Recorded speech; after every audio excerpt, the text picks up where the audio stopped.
नमस्कार, मैं हूं रणबीर सांगवान।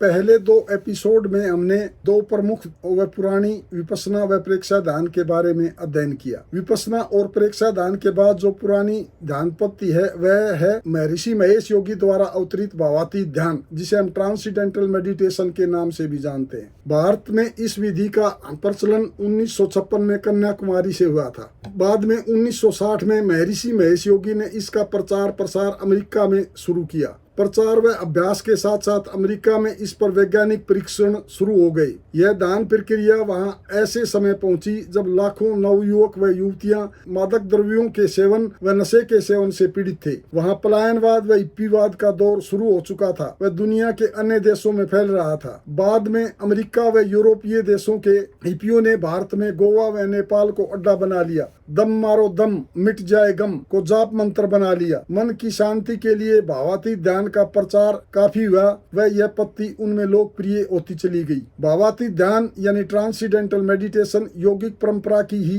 एक शाखा है। इस विधि को सीखने के लिए साधक को लगातार 6 दिनों तक योग्य प्रशिक्षक के पास 1 घंटा रोज जाना पड़ता है। प्रथम 2 दिन तक प्रशिक्षक साधक को 2 व्याख्यान देता है, जिसमें ध्यान के बारे में जानकारी दी जाती है तथा साधक से साक्षात्कार किया जाता है व उसे साक्षात्कार फार्म में भर लिया जाता है। तीसरे दिन ध्यानकर्ता को एक विशेष मंत्र दिया जाता है। इसको साधक अपने तक सीमित रखता है। मंत्र को गुप्त रखा जाता है। वह महर्षि का पूजन किया जाता है। ध्यानकर्ता कुछ दक्षिणा ट्रेनर को भेंट करता है। मंत्र ग्रहण के बाद साधक प्रशिक्षक की उपस्थिति में ध्यान का अभ्यास प्रशिक्षक द्वारा बताए तरीके से करता है। करीब 40-50 मिनट तक ध्यान करने के पश्चात ध्यानी अपने ध्यान के अनुभवों को साक्षात्कार पत्र में अंकित करता है व इन अनुभवों का प्रशिक्षक के साथ विश्लेषण करता है। यह कार्य 4 दिन चलता है। इसके बाद साधक सप्ताह में 1 दिन प्रशिक्षक के पास जाकर अपनी प्रगति व ध्यान के प्रभावों के बारे में जानकारी देता है। भावातीत ध्यान में ध्यानकर्ता उस विशेष मंत्र का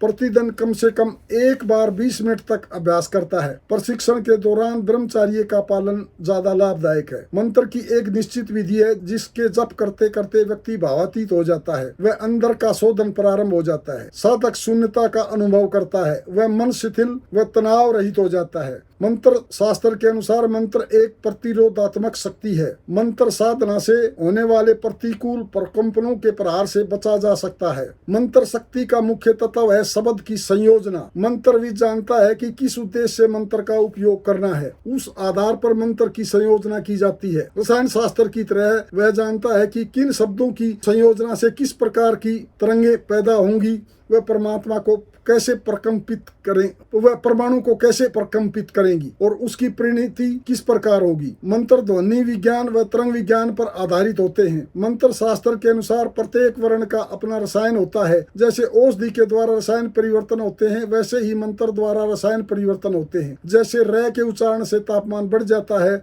वैसे ही ह के उच्चारण से तापमान घट जाता है। है के उच्चारण से लीवर भी प्रभावित होता है। मंत्र शास्त्र ने वर्णमाला का पूरा व्याकरण बनाया है। मंत्र शक्ति का मुख्य आधार यही है कि एक शब्द या विचार को बार बार निश्चित अवधि तक दोहराकर अचेतन मन तक पहुंचा देना है। अवचेतन मन हुआ विचार साकार हो जाता है। मंत्र विज्ञान ने माना है कि मंत्र की आराधना व तेजस द्वारा शरीर को सक्रिय बनाया जा सकता है। मंत्री द्वारा विद्युत तरंगों को पूरे शरीर में फैलाया जाता है। इससे शरीर व मन की शक्ति बढ़ती है। मन में एक साथ अनेक प्रकार के विचार उठते रहते हैं। इससे मन की शक्ति बिखर जाती है। मन की शक्ति बढ़ाने का एक सरल उपाय है मन को शुभ अवलंबन जगह पर केंद्रित किया जाए। एक विचार से संबंधित शब्द या वाक्यांश का बार बार उच्चारण करने से मन एकाग्रत होने लगता है। इससे मन शक्तिशाली होने लगता है।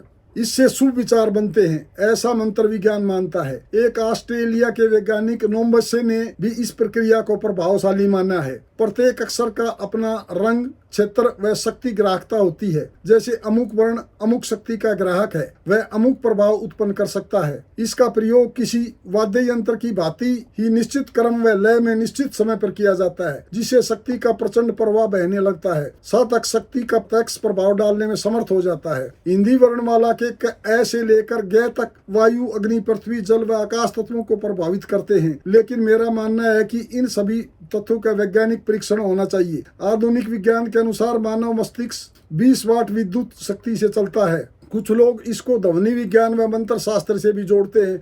वे मानते हैं कि मंत्रोच्चारण से तरंगे पैदा होती हैं जो विद्युत प्रक्रिया को प्रभावित करती हैं। कुछ लोग मुद्रा विज्ञान व मंत्र विज्ञान को शरीर का स्विच बोर्ड मानते हैं। इससे विशेष प्रकार की ऊर्जा तरंगे प्रभावित की जा सकती हैं, जिससे शरीर में असंतुलित पंचतंत्र से संतुलित स्थापित किया जा सकता है। मंत्र तथा ध्वनि तरंगों द्वारा ग्लानि, निषाद व हीन भावना जैसी मनोदशाओं को दूर किया जा सकता है। इससे अंतरस्रावी ग्रंथियां एंडोक्राइन ग्लैंड पर भी प्रभाव पड़ता है।